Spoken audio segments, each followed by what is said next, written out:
To this webinar, Sustainability is the Key, part of our short series about sustainability within public procurement tendering, particularly with the NHS.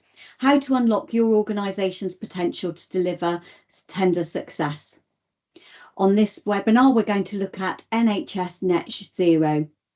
Just to briefly introduce myself, I'm Sarah Joy Newton. I'm an adult and paediatric qualified nurse by background and also spent many years as a medical sales representative. I am now an experienced tender bid writer and an expert in public procurement requirements, in particular around sustainability, social value and carbon footprint calculating. In summary, for this session, sustainability is now a significant element of public procurement tendering, including environmental and social value considerations. And having a compliant carbon reduction plan is now a pass-fail element in tenders.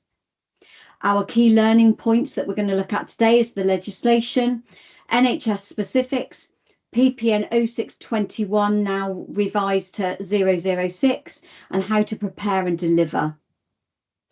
We have an NHS Net Zero supply roadmap, which all suppliers need to follow. From April 2022, the 10% weighting for social value was included in all public procurement tenders through NHS, through their procurement teams. And from April 2023, we saw them require all suppliers to have a carbon reduction plan. And that is included to cover all new procurements from April 24. So we're past those roadmaps now, so those are already in place.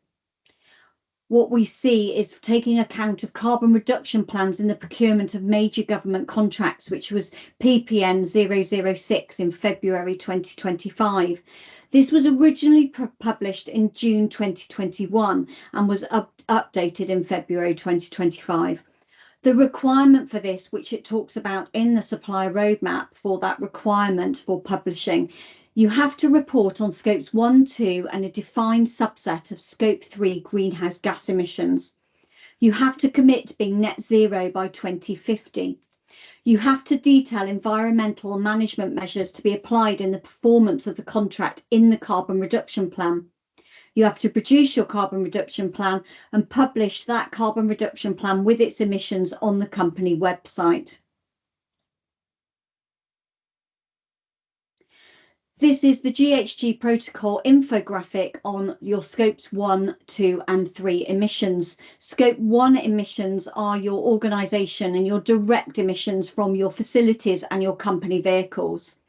Scope 2 is purely the electricity that you purchase, and scope 3 is everything else. And there are 15 categories in scope 3. Of those 15 categories, for a compliant PPN 0621, you have to have the 5 categories that they've specified in that PPN. Those include upstream transportation and distribution, waste generated in operations, business travel, employee commuting, downstream transportation and distribution. To help you with this, we have a supplier solution called Track My Carbon. This is an online portal, which means that you can calculate your emissions very simply by inputting data and then exporting a carbon reduction plan that can be signed and added to your website and also used in tenders.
Going back to the NHS supplier roadmap, we looked at the 3 milestones that have already passed, which require you now to include social value questioning within when you're doing your tender bids, around fighting climate change, around environmental, and also around having a carbon reduction plan. There are new milestones coming. From April 2027, you need to publicly report your emissions for the whole of your scope 3, all 15 categories, and that's on a global level. At the moment, it's just UK boundary. And from April 28, new requirements will be introduced to oversee the provision of carbon footprinting for individual products. We are working with NHS England, and we are waiting for more guidance from them on how these milestones are going to be implemented, but it is the time to start looking at those now. From April 2030, suppliers who will only be able to qualify for NHS contracts if you are demonstrating your progress through published progress reports and continued carbon emissions reporting through the Evergreen Sustainable Supplier Assessment. So the time to act is now. If you want to supply to the NHS or for any public procurement contracts, you must have a carbon reduction plan in place, because you can't manage what you're not measuring. You also need to have reasonable ideas and measurements in place that you know how to reduce that carbon footprint. Also, to look forward to April 2027, you need to also be thinking about what is the rest of your scope 3. What are those additional numbers out of that those 15 categories that you need to record within your calculations on your global level. So please contact us at sarah@amethystconnect.co.uk or give me a call to talk about that more. If you need any help or support, if you want to use Track My Carbon, or if you'd like any support in managing your carbon footprint or writing your social value responses to tenders around your carbon and your reducing and your impact on climate change. Thank you very much, and I hope this session has been useful.